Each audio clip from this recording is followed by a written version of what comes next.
that, of course, you have to be a Muslim to marry a Muslim girl.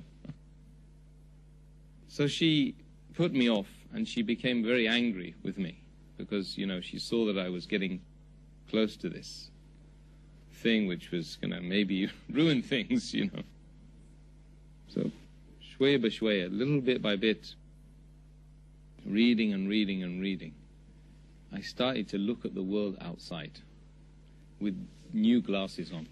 It's like somebody had put a pair of glasses on. Suddenly I could see things in focus, I could see the foreground and I could see the background. Whereas before things were a bit cloudy and hazy. And the more I studied to fast in the month of Ramadan. I started to fast. And sometimes I would go to the masjid, the small masala, and I would just join their prayers. I didn't even know what I was saying. I was just doing the motions. And after some time, this occasion happened that I was with some people one night, and I had been continually fasting and reading and making dhikr and asking Allah for help. She was getting further and further away from me. And my objective was to get closer to her. Read the books and do the fasting so I get closer to her. And I started to see the world as a totally different place. You wouldn't believe how someone can change overnight. Like two weeks, I became somebody who just didn't know anything, as to somebody who really had some sort of confidence about why I was here. But it wasn't written on me yet. It wasn't part of Yusuf. It wasn't part of Tim. I was in London, and I was with these guys that I used to know back in the days. And then I had a terrible evening with them, because everything they did contradicted what I was doing for 2 weeks. They want to drink, they want to do all sorts. I won't even mention the things they were doing. Disreputable things. So they were contradicting me, and I was contradicting them. For the whole night, I just kept reading the book. They were just gone. I was in a room on my own. And then I went to the bathroom. I just made wudu.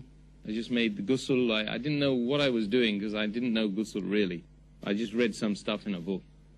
And I became totally and utterly focused on Islam has to be the right way.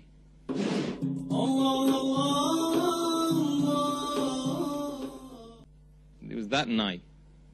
In the morning I woke up early just to get away from the house, because I couldn't be with those people anymore. It was like, they were dirty and there was some serious problems with them, and I need to get out of there.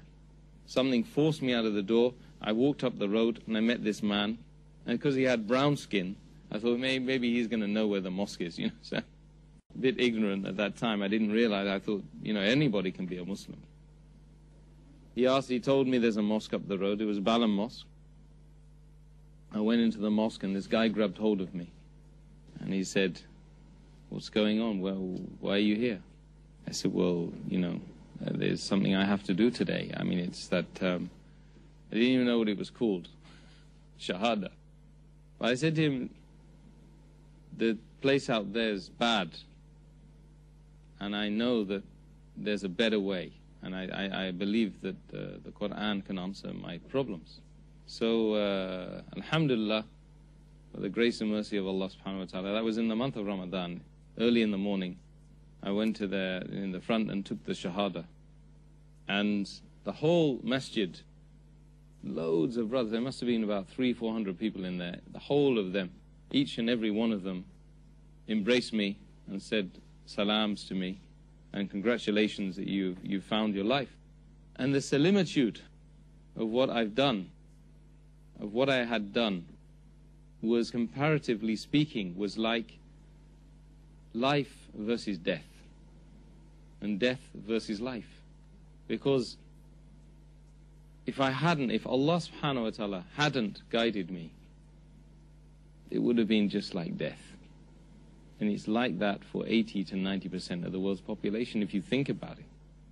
It's just death upon death.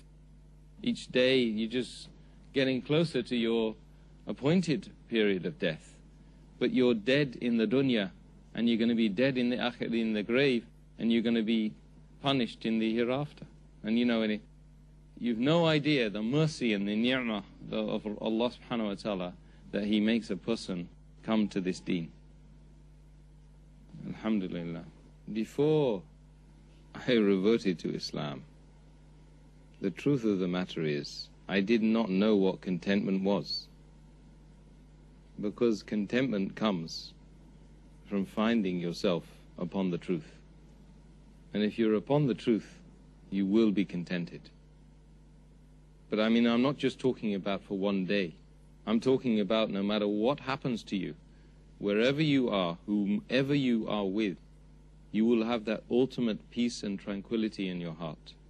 So when I became Muslim, when I refound my beginning, my origin, the fitrah, I discovered that my depression disappeared. I discovered my reliance on alcohol at that time completely disappeared. That I didn't need anything or anyone, because I'd found that ultimate truth from within and externally. Of course, I had the brotherhood.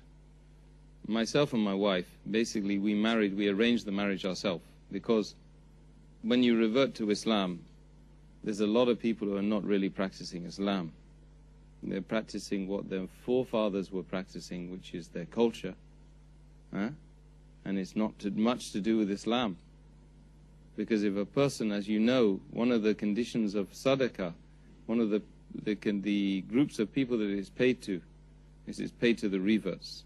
It's paid to the converts or the reverts, whichever phrase you prefer. And this is why. Because Allah subhanahu wa ta'ala, in His infinite wisdom and mercy, He recognizes the need to support those people who are in the most needy categories. And the needy categories, one of them is when you come into the path of Allah, you need as much support as you can. Why? Because the shaitan is attacking you left, right and center. Is now trying to knock you off the path. And he uses some of the Muslims, some of the non-Muslims, all of the enemies of Allah. They come and they start attacking you. He uses the family. Sometimes he even uses your own family. The first 2-3 years of marriage were tough. And we tried to practice the deen. We tried to pray a little bit. My wife tried to put the hijab on a bit. And we grew organically as Muslims. Because you have to remember, of course, the Quran was revealed over 23 years. It didn't just come overnight and everybody just sat on it and just said, hey, we believe in it and we're going to do. Likewise, when people come into the deen, we all need to realize that they need supporting. They need to be goaded correctly. You need to use wisdom with them. You need to use fair preaching with them. And you need to treat them like babies. They're small babies. That's what they are. I'm actually only 15 years old, The rest of my life was about struggling, just struggling and getting through and getting by. So the family, alhamdulillah, and the family affairs were very good, alhamdulillah, after a time, after 2-3 years.